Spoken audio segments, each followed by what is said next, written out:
In this patch, what we're going to do is we're going to make a data set. The first one is going to be frequency modulation parameters. This is going to be carrier frequency, modulating frequency, index of modulation, the three sort of fundamental parameters of frequency modulation. We're going to take those parameters, we're going to send them to a frequency modulation synthesizer. And from that synthesizer, we're going to generate some audio. Then, based on that audio signal, we are going to do an audio analysis, again with these MFCC values. And we're going to get the MFCC audio analyses, and we're going to be able to pair those audio analyses with the frequency modulation parameters that created them, right? Because we have this whole data flow here. So we'll get some audio analyses, and we know what are the carrier, modulator, and index of modulation parameters that created this audio analysis. So then we'll have these two data sets. One will be some synthesis parameters, one will be some audio analysis values. And you'll notice that they're still paired together, 0.0, 0.1, 0.2, 0.0, 0.1, 0.2. So we know which correlate to which. Then we're going to take a neural network, and we are going to train the neural network to receive as input the audio analyses and try to get the neural network to learn to predict as output the frequency modulation parameters that created those MFCC audio analyses, right? And so what we're doing is we're trying to have a neural network learn the reverse correlation, the reverse association. Because of course we know if we know the frequency modulation parameters, we can know the MFCC analyses. I want the neural network to say, if I know the MFCC analyses, can it predict for me the frequency modulation parameters? And then what we can do is we can take any sound we want,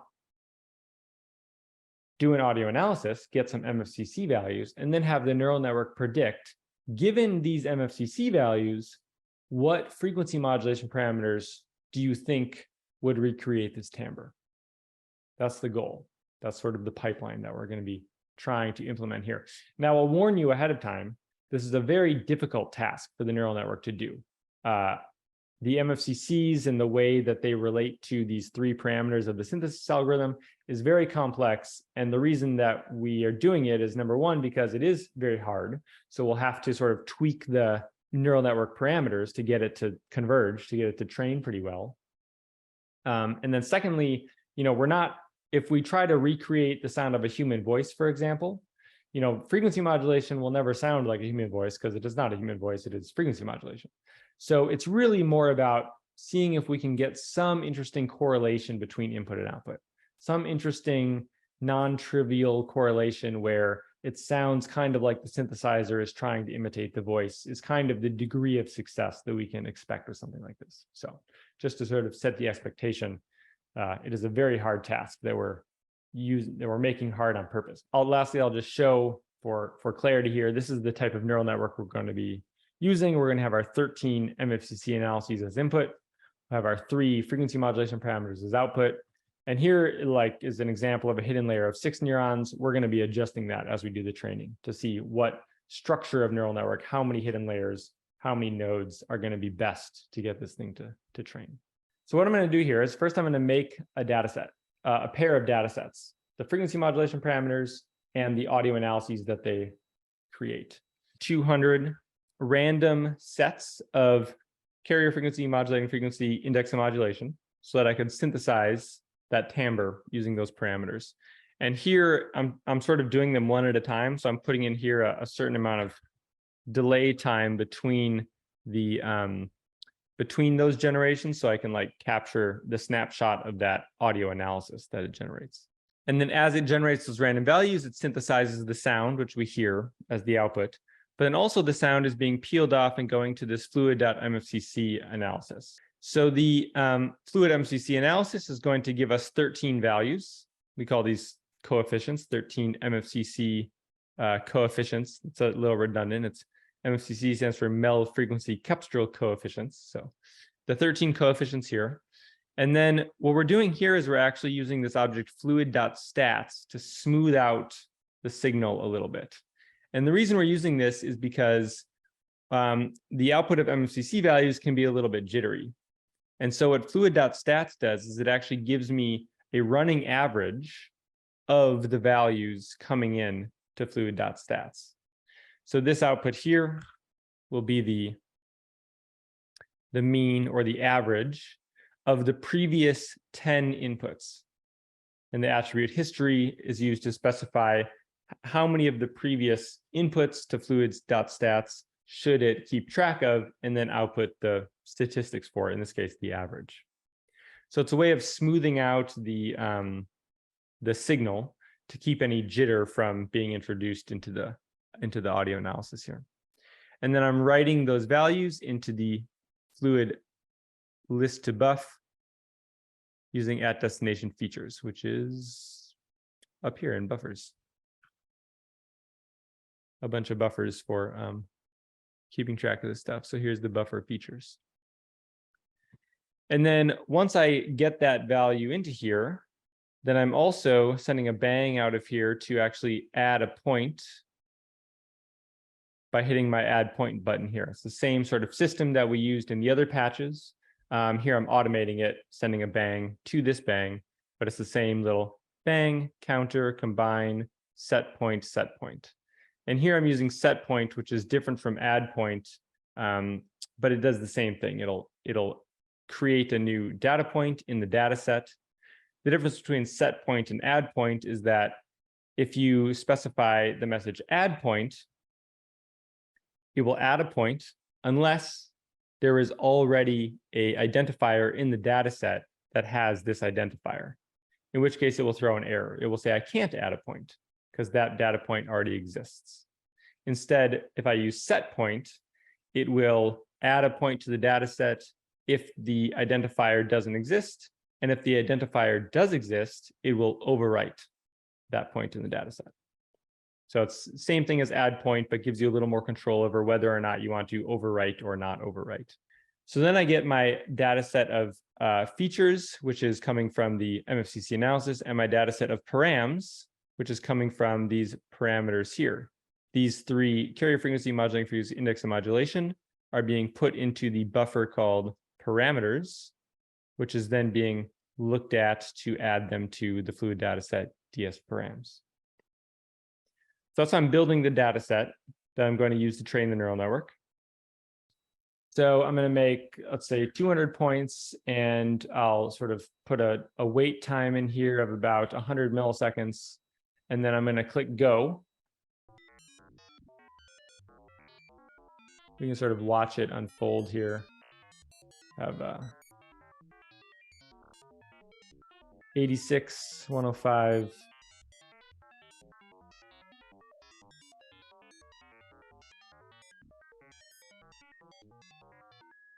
(201) examples ranging in identifier from example 0 to example 200. Here is a carrier frequency, a modulating frequency, index, and modulation. And then paired with each of those is the audio analysis of MFCC values, these 13 values that parameter combination created. So the next thing I do is I'm going to normalize the data sets here. And if we just print these raw data sets, we can see that we have our carrier frequency and modulating frequency are up in the many thousands, like they're Hertz values that we're using to drive the oscillators of the synthesis algorithm. And then over here are the index and modulation values, which generally, when using frequency modulation, range between 0 and 20 or so, somewhere in this range. And so these values here are obviously in very different ranges. And so I'm going to normalize them all down to be between 0 and 1 so that I can send them to the neural network, and the neural network won't have to learn how to scale those values. The neural network could learn how to bring those values from the many thousands down into a more useful range so that it can send them into the sigmoid function, for example, and have it stay between 0 and 1. But if I do that, then I'm actually asking the neural network to do that task of learn that scaling that I actually can do very simply myself. I don't really need to have a neural network learn to do that. And part of the reason for that is because if I need to have the neural network learn to do that, I'm essentially using one layer of the neural network in order to do that scaling. And so I would need to have a bigger neural network, because first it would need to learn the scaling, and then it would need to learn the relationships between the inputs and outputs. And so by doing the scaling here, I'm actually offloading that work from the neural network. I can just use a scaler and then have the neural network just be responsible for learning the relationships between the inputs and outputs.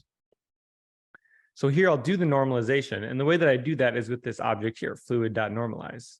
I'm making the fluid.normalize object, and I'm giving it a name. So just like we give the data sets a name, I can give these objects a name. Fluid.normalize, and I'm naming this one feature scaler. So this is the one I'm going to use to scale the features, which is, again, the audio analyses. And then here's another one, fluid.normalize, called parameter scaler. So this is the one I'm going to use to normalize the synthesis parameters. And I pass a message to both of these, fit transform. And what fit transform does is it's actually two messages in one, fit and then transform. And so what fit will do is it actually analyzes this data set. It looks at all of my features and it finds what is the minimum and maximum value for each one of my columns here, each one of my dimensions in the data set. And then once it knows the minimum and the maximum value, it can use those to rescale all of the numbers in this column to be between 0 and 1. And it does that for each column individually. So it scales them all so they'll all be between 0 and 1. And I'll do the same here for the parameter scaler.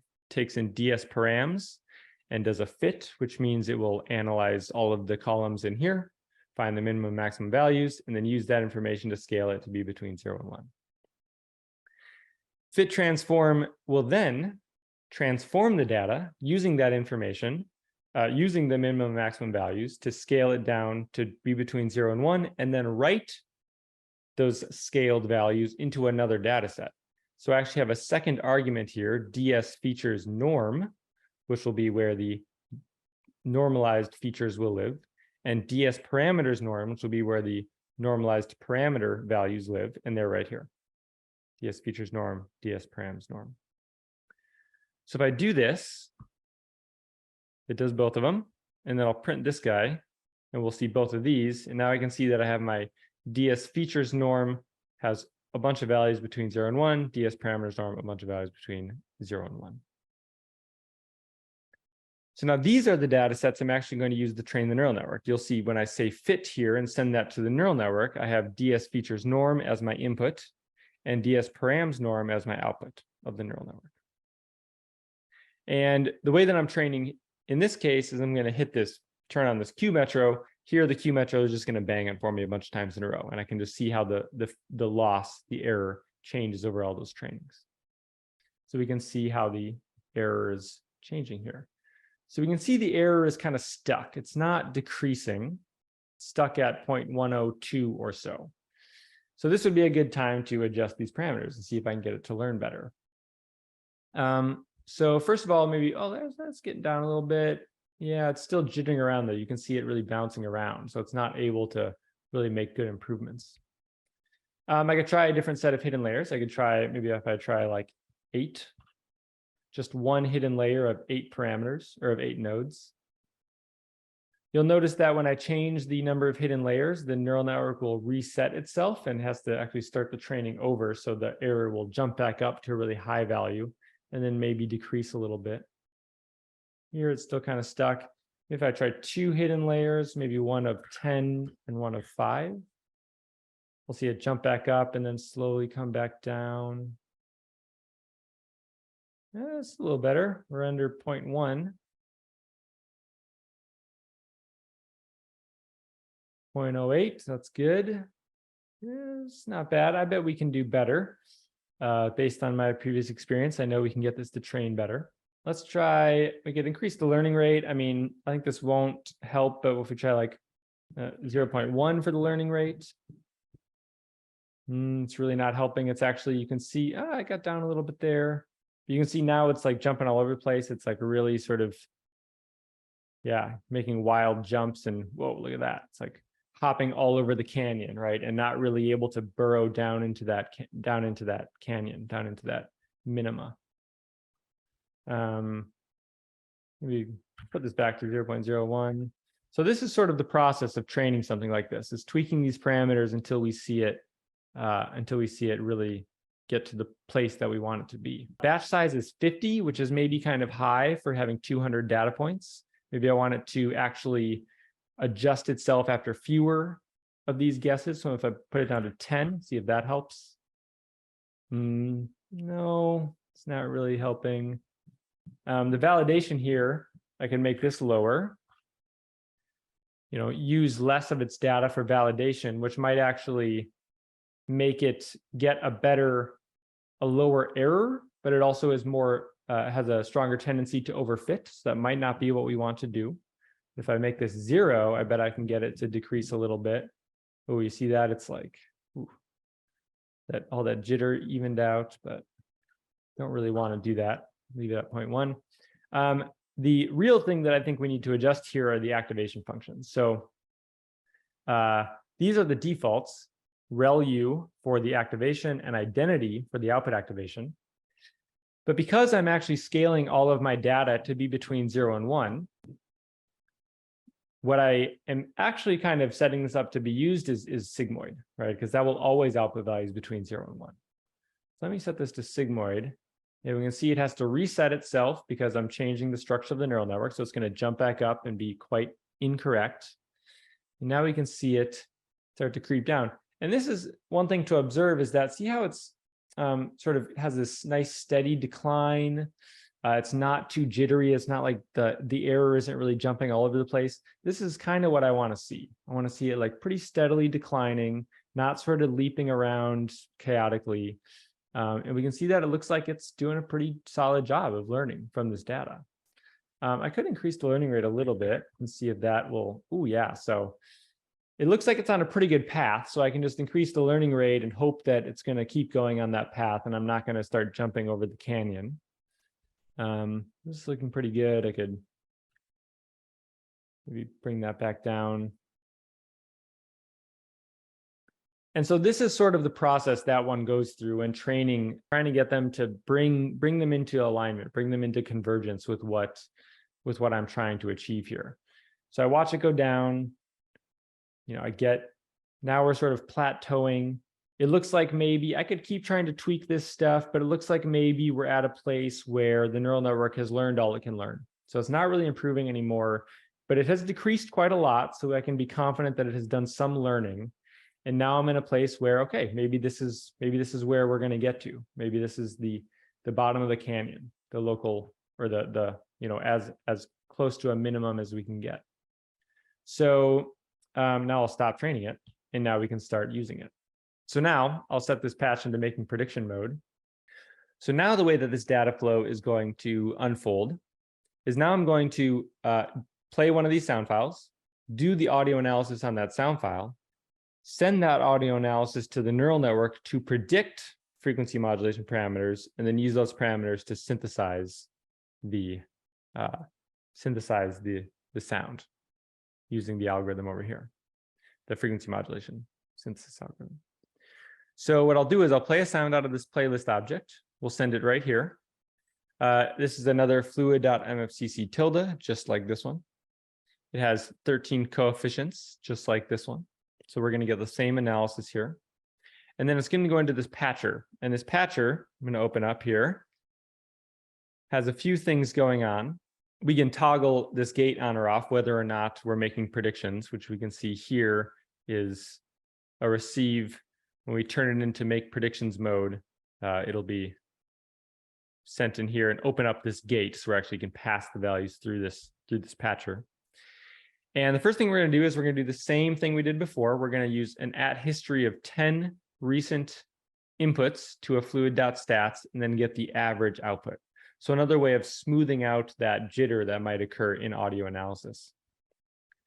Then we're going to take that audio analysis, those MFCCs, and write them into a buffer called input MFCC. Because then what we need to do is take that MFCC analysis from the audio coming in from here, and we need to actually scale it down into the range between 0 and 1. Because remember, when we trained the neural network, we were showing it as input values between 0 and 1, and having it predict output values that were between 0 and 1. So we actually need to give it the same type of information that we trained it on. And so we need to take these MFCC values, scale them down into that range 0 to 1, and then give it to the neural network. The way that we do that is we can tell the fluid.normalize feature scaler here, which is the same fluid.normalize that is here, because we gave it the same name, to transform one data point for us. And what it'll do is it'll take in this MFCC analysis that is up in the many hundreds or negative hundreds of values, as MFCC values analyses are, and it'll use the minimum and maximum value from each column that it found in the data set when we did the fit. And it'll use those minimum and maximum values to scale all of the columns, if you will, all of the values in this one data point down to 0, down to be between 0 and 1. And so we're using the same scaling features that we found in this scaling object to scale our input here. And that's because we want it to be the same sort of space, right? We want it to be the same 0 to 1 general range representation that the scaler learned from. So when we show it to the neural network, we know that it's going to make sense alongside the data that we initially trained the neural network with. So we do this here by telling the fluid normalized feature scaler to transform point, take in the data from this buffer, input MFCC, and then once you do the scaling, write that data into another buffer, new MFCC. There's a buffer here called new MFCC where we're going to get that value. And then what we do is we say route transform point. So when it has completed this task, it will output that for us. And here it'll output a bang for us because it'll just say transform point. And then here predict point is how we'll actually pass the information onto the neural network. So now we'll say neural network, predict a new point for us. For the input values, use the buffer new MFCC, right, where those scaled values are. And then once you make a prediction, write it into the buffer called predict. So we send that message to the neural network. When it is done making its prediction, remember those values that it is predicting are all going to be between 0 and 1 for a few reasons. One is because that's what it's learned to predict, but also because our output activation is sigmoid, and the sigmoid can only ever output values between 0 and 1. So then once we make that prediction, we will have a route object here, predict point, which will output a bang for us here to this patcher inverse normalize. Because now what we need to do is we need to take that neural network's prediction, which is between 0 and 1, and we need to scale it back up into the ranges of the frequency modulation parameters so that we can actually do some frequency modulation with it, right? So in here we'll say inverse transform point. Remember, before we did transform point, but now we're doing inverse transform point from the buffer that is predict, where the neural network wrote its prediction. And then after we do the scaling, write those values that are now scaled up into the range of frequency modulation parameter values into the buffer called new params. We send this message to the fluid normalize, that is the fluid normalize param scaler, this one here, parameter scaler, because this is the one that when we did this fit transform, learned about the ranges of the frequency modulation parameters. So that's why we're using this one here to do that scaling back up. So then here we're just selecting for inverse transform point because that's the message that fluid normalize will give us when it completes this task of inverse transform point. And then we use a fluid buff to list to get the scaled values out of the buffer called new params. And so we'll then get those values out of here. And we can see them here, 15,000 hertz, or sorry, 1500 hertz for the carrier frequency, 834 hertz for the modulating frequency, and an index of modulation of 4.7. And then we just send those params right over to here. Predicted parameters, unpack them, and send them to our sliders here to actually resynthesize the audio. So it's a pretty complicated data flow.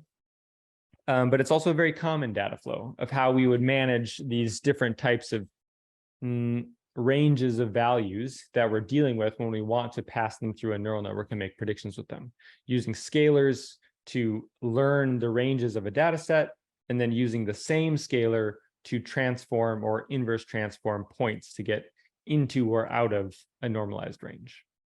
And then we'll try and listen to what it sounds like. So here is a drum loop. And here's what the frequency modulation predictions are creating.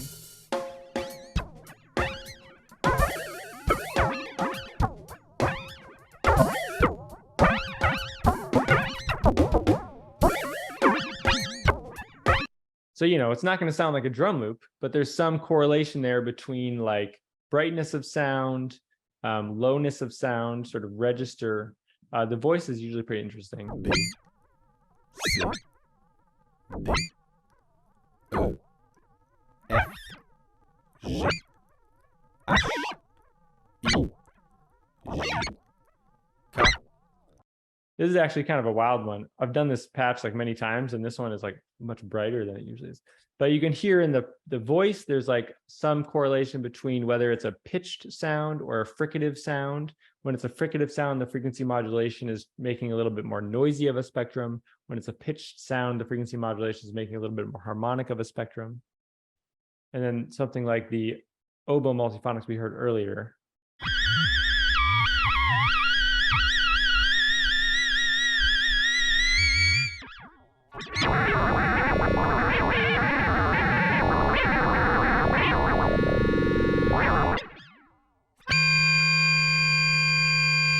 Can make some nice like accompaniment to those oboe timbres. And then there's a couple like synthesizer sound here that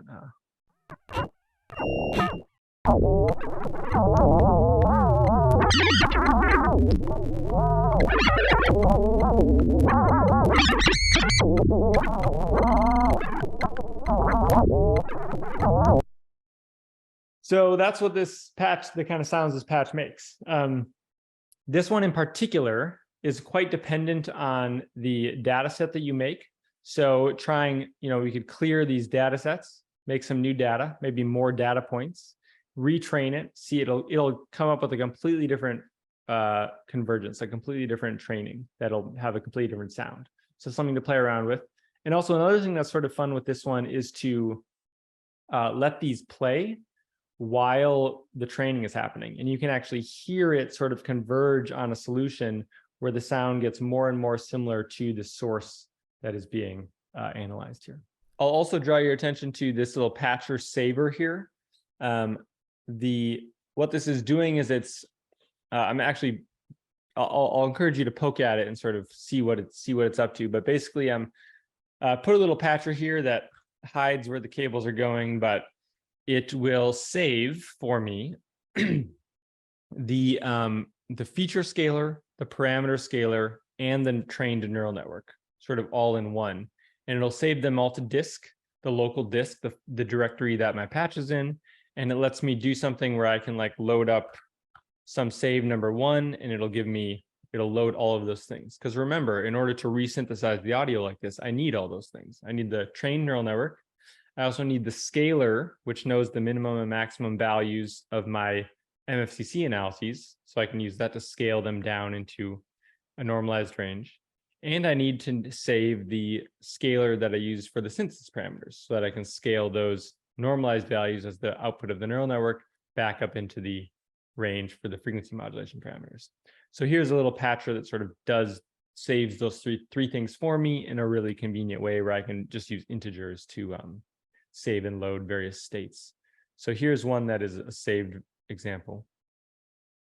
B, C, D, O. Here's another one. F, G, H,